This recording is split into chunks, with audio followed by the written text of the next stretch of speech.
नमस्कार दोस्तों, प्रतिवत क्लासेस में आपका स्वागत है।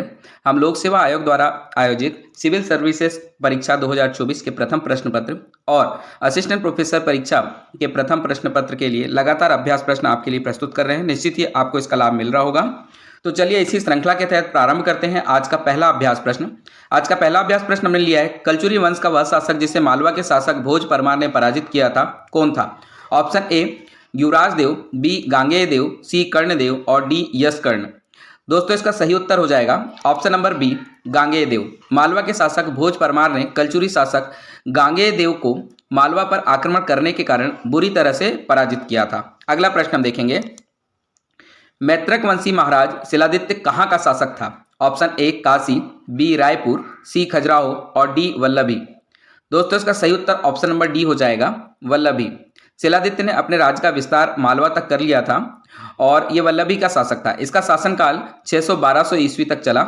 उसका उत्तराधिकारी उसका छोटा भाई खरग्रह हुआ था। तो याद रखिएगा, मैत्रक वंश के महाराज शिलादित्य वल्लभी के शासक थे। अगला प्रश्न हम देखेंगे, भारतीय इतिहास के किन महान शासक को हिंदू नेपोलियन कहा जाता है? तो हिंदू नेपोलियन किसे कहा जाता है बताना है। Option A Samudragupta, B Kanishka, C Pushyamitra Shunga और डी कर्णदेव। इसका सही उत्तर होगा ऑप्शन नंबर डी कर्णदेव। भारतीय इतिहास में कलचुरी शासक कर्णदेव को उसकी महान विजयों के कारण हिंदू नेपोलियन कहा जाता है, जबकि गुप्त शासक समुद्रगुप्त को भारत का नेपोलियन कहा जाता है।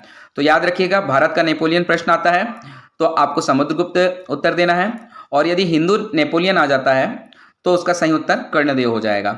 अगला प्रश्न हम देखेंगे, भिलाला जनजाति का मूल स्थान निम्नांकित में से किस राज्य में माना जाता है? Option A Madhya Pradesh, B Chhattisgarh, C Rajasthan, D Bihar. दोस्तों इसका सही उत्तर ऑप्शन नंबर सी हो जाएगा राजस्थान। अगर भिलाला जनजाति के विषय में बात करें तो मूल रूप से मिश्रित राजपूत या भील क्षत्रिय जनजाति है जो मालवा, निमाड़ और मेवाड़ वाले इलाके में निवास करती है। भिलाला जनजाति का मूल स्थान मुख्यतः राजस्थान माना जाता है। इन्हें अन्य नाम उजला भील के नाम से भी पहचानते हैं। यह जनजाति मध्य प्रदेश में अलीराजपुर, धार, बड़वानी इन क्षेत्रों में निवास करती है। ऐसा कहा जाता है कि यह राजपूत शासक और भील क्षत्रिय राजाओं के विवाह के फलस्वरूप नई उपजाति के रूप में उत्पन्न हुई है। तो इसका सही उत्तर हो जाएगा राजस्थान। अगला प्रश्न हम देखेंगे, कंघी शिल्प निम्न में से किस जनजाति से संबंधित है? Option A Bhil, B Banjara, C Gond और डी कोरकू। सही उत्तर ऑप्शन नंबर बी हो जाएगा बंजारा। कंघी शिल्प से बंजारा जनजाति से संबंधित है। बंजारा जनजाति को कंघी का आविष्कारक भी माना जाता है। अगला प्रश्न हम देखेंगे, मालवी बोली को किस भाषाविद ने दक्षिणी राजस्थान कहा है? तो आपको बताना है option A George Grierson, B Acharya Ramchandra Shukla, C Dhirendra Verma, D Bholanath Tripathi. दोस्तों इसका सही उत्तर हो जाएगा ऑप्शन नंबर धीरेन्द्र वर्मा। हिंदी साहित्य के प्रमुख भाषाविद डॉक्टर धीरेन्द्र वर्मा ने मालवी बोली को दक्षिणी राजस्थानी नाम दिया है। अगला प्रश्न हम देखते हैं, जिरोटी चित्रकला मध्य प्रदेश के किस क्षेत्र में प्रसिद्ध है? Option A Malwa, B Nimar, C Bundelkhand, D Baghelkhand. दोस्तों इसका सही उत्तर हो जाएगा option number B Nimar. Jiroti चित्रकला जो है वो निमाड़ क्षेत्र में, मध्य प्रदेश के निमाड़ क्षेत्र में ज़्यादातर देखी जाती है। मध्य प्रदेश के दक्षिण पश्चिम क्षेत्र को निमाड़ क्षेत्र बोला जाता है। इसमें खरगोन, खंडवा, बुरहानपुर, बड़वानी वाला क्षेत्र शामिल है। अगला प्रश्न हम देखेंगे, निमाड़ क्षेत्र में पहले बच्चे के जन्म के बाद चित्रित किए जाने वाली चित्रकला है। तो निमाड़ क्षेत्र में जब भी पहले बच्चे का जन्म होता है तो कौन सी चित्रकला यूज करते हैं बताना है। ऑप्शन ए कांचली भरना, बी पगलिया, सी थापा और डी एराट। इसका सही उत्तर हो जाएगा ऑप्शन नंबर बी पगलिया। निमाड़ क्षेत्र में पहले बच्चे के जन्म के बाद चित्रित किए जाने वाली चित्रकला का नाम पगलिया है। अगला प्रश्न हम देखेंगे, वैदिक सभ्यता का उत्थान 2000 ईसा पूर्व से 600 ईसा पूर्व के बीच में किस नदी के किनारे पर माना गया है? ऑप्शन ए सिंधु नदी, बी रावी नदी, सी सरस्वती नदी, डी झेलम नदी। दोस्तों इसका सही उत्तर हो जाएगा ऑप्शन नंबर सी सरस्वती नदी। वैदिक सभ्यता सरस्वती नदी के तटीय क्षेत्र जिसमें आधुनिक भारत के पंजाब और हरियाणा राज्य आते हैं, इनमें विकसित हुई है। आमतौर पर अधिकतर विद्वान वैदिक सभ्यता का काल 2000 ईसा पूर्व से 600 ईसा पूर्व के बीच में मानते हैं। अगला प्रश्न हम देखते हैं, मध्य प्रदेश में भीमबेटका के चट्टानों पर बने चित्रों की कितना पुराना माना गया है? तो भीमबेटका में जो चित्र पाए गए हैं पुरा पाषाण काल के और पाषाण काल के, वो कितने पुराने लगभग माने गए हैं? ऑप्शन ए 5000 ईसा पूर्व से 3000 ईसा पूर्व, बी 10,000 ईसा पूर्व से 5000 ईसा पूर्व, सी 20,000 ईसा पूर्व से 8,000 ईसा पूर्व और डी 30,000 ईसा पूर्व से 9,000 ईसा पूर्व। दोस्तों इसका सही उत्तर हो जाएगा ऑप्शन नंबर डी 30,000 ईसा पूर्व से 9,000 ईसा पूर्व। ये जो भीमबेटका की गुफाओं में पेंटिंग्स पाई गई हैं ये 30,000 साल के लगभग पुरानी हैं और इसे रॉक शेल्टर के रूप में भी जाना जाता है। यहाँ पे पुरापाषाण समय में आदि मानव रहा करते थे और चित्रों को बनाया करते थे। अगला प्रश्न हम देखेंगे, भारत में आंग्ल फ्रेंच शत्रुता में निम्नलिखित में से कौन सी लड़ाई निर्णायक सिद्ध हुई?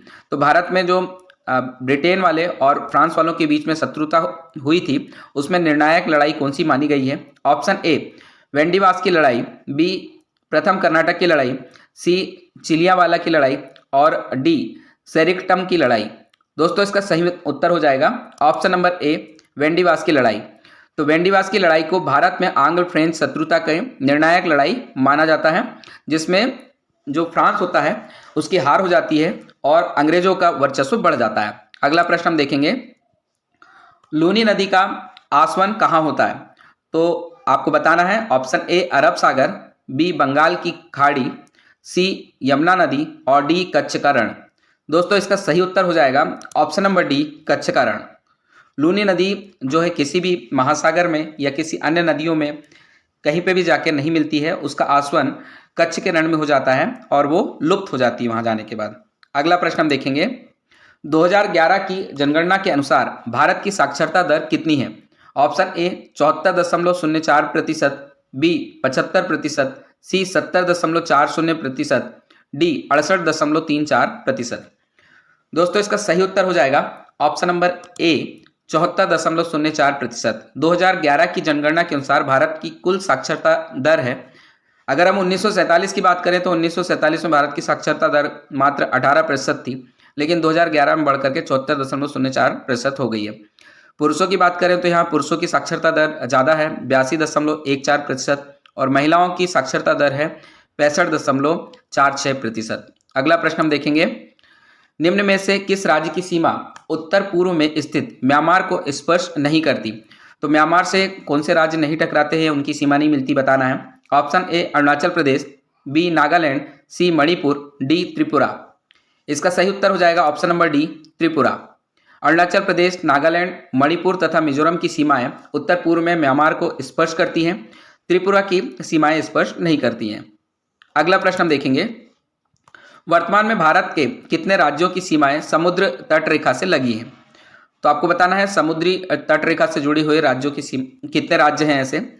ऑप्शन ए 4 राज्य, बी सी 12 राज्य और डी 9 राज्य। दोस्तों इसका सही उत्तर हो जाएगा ऑप्शन नंबर डी 9 राज्य। भारत के 9 राज्य व 5 केंद्र शासित प्रदेश की सीमाएं समुद्री तट रेखा से लगी हुई है। इन राज्यों की बात करें तो जिसमें कर्नाटक, महाराष्ट्र, गोवा, केरल, तमिलनाडु, आंध्र प्रदेश, उड़ीसा और पश्चिम बंगाल आते हैं।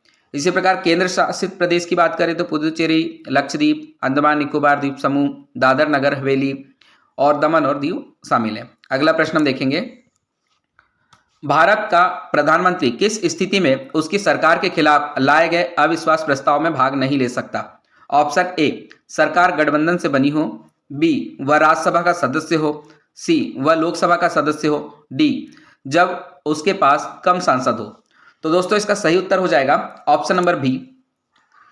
यदि भारत का प्रधानमंत्री राज्यसभा का सदस्य है तो उस कंडीशन में वो उसके खिलाफ लाए गए अविश्वास प्रस्ताव में भाग नहीं ले सकता है। अगला प्रश्न हम देखेंगे, वर्तमान में मध्य प्रदेश के मुख्य सचिव कौन है? Option A Shri Iqbal Singh Bains, B Shrimati Veera Rana, C Shri Sudhir Ranjan Mohanty, D Shri M Gopal Reddy. इसका सही उत्तर ऑप्शन नंबर बी हो जाएगा। श्रीमती वीरा राणा वर्तमान में मध्य प्रदेश के मुख्य सचिव के रूप में नियुक्त हैं। अगला प्रश्न हम देखते हैं, निम्नलिखित में से क्या राज्य के मुख्य सचिव का कार्य नहीं है? मतलब राज्य के मुख्य सचिव का कार्य कौन सा नहीं है वो आपको बताना है। ऑप्शन ए राज्य सरकार के प्रवक्ता के रूप में कार्य करना, बी राज्य के मामलों की रिपोर्ट केंद्रीय मंत्रियों को भेजना, सी पूरे सचिवालय पर नियंत्रण रखना, डी मुख्यमंत्री को प्रशासन के सभी मुद्दों पर सलाह देना। दोस्तों इसका सही उत्तर हो जाएगा ऑप्शन नंबर बी। इसमें आएगा राज्य के मामलों की रिपोर्ट केंद्रीय मंत्रियों को भेजना, यह राज्य के मुख्य सचिव का कार्य नहीं है। इसके अलावा राज्य सरकार के प्रवक्ता के रूप में यह कार्य करता है, पूरे सचिवालय पर नियंत्रण भी रखता है और मुख्यमंत्री को प्रशासन संबंधित सभी मुद्दों पर सलाह इत्यादि देता है। अगला प्रश्न देखेंगे, भारत का सबसे बड़ा स्टेडियम का नाम क्या है? Option A Narendra Modi stadium, B Eden Garden stadium, C Sher e Kashmir stadium, D Ahilyabai stadium. दोस्तों इसका सही उत्तर हो जाएगा option number A Narendra Modi stadium. Bharat का सबसे बड़ा स्टेडियम का नाम नरेंद्र मोदी स्टेडियम है। यह गुजरात के अहमदाबाद में मोटेरा में स्थित है। सरदार वल्लभ भाई पटेल स्पोर्ट्स एनक्लेव के अंदर यह है। फरवरी 2021 में इसका नाम सरदार पटेल स्टेडियम से बदलकर नरेंद्र मोदी स्टेडियम कर दिया गया था। अगला प्रश्न हम देखेंगे, सर्वाधिक 200 अंतर्राष्ट्रीय फुटबॉल मैच खेलने वाले खिलाड़ी कौन बन गए हैं? ऑप्शन ए क्रिस्टियानो रोनाल्डो जो पुर्तगाल से हैं, बी लियोनेल मेसी अर्जेंटीना से, सी सुनील छेत्री भारत से और डी अली डेई ईरान। तो दोस्तों इसका सही उत्तर हो जाएगा ऑप्शन नंबर ए क्रिस्टियानो रोनाल्डो जो कि पुर्तगाल से हैं। ये सर्वाधिक 200 अंतर्राष्ट्रीय फुटबॉल मैच खेलने वाले खिलाड़ी बन गए हैं। अगला प्रश्न हम देखते हैं, एशिया का सबसे पुराना फुटबॉल टूर्नामेंट है, तो आपको बताना है कौन सा है। Option A Calcutta Football League, B Durand Cup, C Irani Trophy, D Santosh Trophy. दोस्तों इसका सही उत्तर हो जाएगा option number B Durand Cup. Durand Cup की शुरुआत साल 1888 में हुई थी। यह फुटबॉल प्रतियोगिता भारत और एशिया का सबसे पुराना फुटबॉल टूर्नामेंट है और दुनिया की तीसरे सबसे पुरानी प्रतियोगिता के रूप में इसे जाना जाता है। अगला प्रश्न हम देखेंगे, डूरंड कप का 132वां संस्करण साल 2023 में किसने जीता है? Option A Bangladesh Army, B भारतीय नौसेना, C Mohun Bagan Super Giant और डी बोडोलैंड एफसी। दोस्तों इसका सही उत्तर हो जाएगा option number C Mohun Bagan Super joint. Durand cup का 132वां संस्करण साल 2023 में खेला गया और भारतीय सेना ने इसे ऑर्गेनाइज किया था, इसका मेजबानी की थी। डूरंड कप 2023 मोहन बागान ने जीता और रिकार्ड मोहन बागान ने 17वां खिताब ये जीता है। इसने फाइनल में ईस्ट बंगाल को 1-0 से हराया था। अगला प्रश्न हम देखेंगे, नीति आयोग द्वारा जारी किया गया स्वास्थ्य सूचकांक 2023 में शीर्ष स्थान पर कौन रहा है? Option A Bihar, B Kerala, C Tamil Nadu, D Tripura. दोस्तों सही उत्तर हो जाएगा option number B Kerala. NITI Aayog द्वारा जारी किया गया स्वास्थ्य सूचकांक 2023 में शीर्ष स्थान पर रहा है केरल, उसके बाद में द्वितीय स्थान पर रहा है तमिलनाडु और तीसरे स्थान पर तेलंगाना रहा है। छोटे राज्यों की अगर बात करें तो त्रिपुरा ने सबसे अच्छा प्रदर्शन किया है और पहला स्थान प्राप्त किया है। अगला प्रश्न हम देखते हैं, राष्ट्रीय विनिर्माण नवाचार सर्वेक्षण यानी NMIS 2023 के अनुसार सबसे अभिनव या इनोवेटिव राज्य कौन सा रहा है? तो आपको बताना है option A Madhya Pradesh, B Karnataka, C Tamil Nadu और डी केरल। इसका सही उत्तर हो जाएगा ऑप्शन नंबर बी कर्नाटक। राष्ट्रीय विनिर्माण नवाचार सर्वेक्षण NMIS 2023 के अनुसार सबसे अभिनव या इनोवेटिव राज्य के रूप में कर्नाटक उभरा है। इसके बाद में द्वितीय नंबर पे रहा है दादर और नगर हवेली, तीसरे नंबर पे दमन और दीव और चौथे नंबर पे तेलंगाना और पांचवें नंबर पे तमिलनाडु रहा है। तो इस प्रकार से प्रथम राज्य कर्नाटक है। अगला प्रश्न हम देखेंगे, 2023 की ग्लोबल हंगर रिपोर्ट में भारत का स्थान है। ऑप्शन ए 101वां, बी 111वां, सी 105वां और डी 110वां। दोस्तों इसका सही उत्तर ऑप्शन नंबर बी हो जाएगा। 2023 की ग्लोबल हंगर रिपोर्ट में 125 देशों की सूची जारी की गई थी, इसमें भारत का स्थान 111वां है। अगला प्रश्न हम देखते हैं, मुगल गार्डन नई दिल्ली का नाम बदलकर क्या रखा गया है? Option A Akbar Garden, B Ashok उद्यान, सी अमृत उद्यान, सी इंद्रप्रस्थ उद्यान। दोस्तों इसका सही उत्तर हो जाएगा ऑप्शन नंबर सी अमृत उद्यान। मुगल गार्डन नई दिल्ली का नाम अब बदल करके अमृत उद्यान रख दिया गया है। अगला प्रश्न हम देखते हैं, माइक्रोसॉफ्ट कॉरपोरेशन की स्थापना किसने की थी? Option A Elon Musk, B Paul Allen, C Bill Gates और ऑप्शन नंबर डी है बी और सी। दोस्तों इसका सही उत्तर हो जाएगा ऑप्शन नंबर डी बी और सी। बिल गेट्स तथा पॉल एलन ने मिलकर के 1975 में माइक्रोसॉफ्ट कॉरपोरेशन की स्थापना की थी। अगला प्रश्न देखते हैं, प्रथम वेबसाइट के निर्माण का श्रेय किसे दिया जाता है? Option A Tim Berners-Lee, B doctor Douglas Engelbart, C Charles Babbage और डी लेडी अगस्ता। दोस्तों इसका सही उत्तर हो जाएगा option number A Tim Berners-Lee. प्रथम वेबसाइट के निर्माण का श्रेय टिम बर्नर्स-ली को दिया जाता है। इन्हें वर्ल्ड वाइड वेब यानी WWW का संस्थापक भी कहा जाता है। अगला प्रश्न हम देखेंगे, कंप्यूटर में प्रयोग होने वाले कंपोनेंट माउस का आविष्कार किसने किया? Option A doctor Douglas Engelbart, B Charles Babbage, C Tim Berners-Lee और डी लेडी अगस्ता। दोस्तों इसका सही उत्तर हो जाएगा option number A doctor Douglas Engelbart. Doctor Douglas Engelbart ने 1964 में माउस का आविष्कार किया था जो कि लकड़ी का बना हुआ था। अगला प्रश्न हम देखते हैं, सीडेक क्यों प्रसिद्ध है? ऑप्शन ए कंप्यूटर कंपोनेंट संबंधित AI बेस्ड तकनीकी का नाम है, बी रेडियो कम्युनिकेशन तकनीकी के लिए प्रसिद्ध है, सी इसरो का एक भाग के रूप में काम करता है और डी सुपर कंप्यूटर के निर्माण के लिए प्रसिद्ध संस्था है। तो दोस्तों इसका सही उत्तर हो जाएगा option number D, CDAC super computer के निर्माण के लिए प्रसिद्ध संस्था है। यह पुणे में स्थित है और भारत के ज़्यादातर सुपर कंप्यूटर इन्होंने ही डेवलप किया है। तो दोस्तों ये आज का हमारा अंतिम अभ्यास प्रश्न था। इसी तरह के अभ्यास प्रश्नों के लिए आप लगातार हमारे साथ जुड़े रहें और निरंतर अभ्यास करें। धन्यवाद। जय हिंद।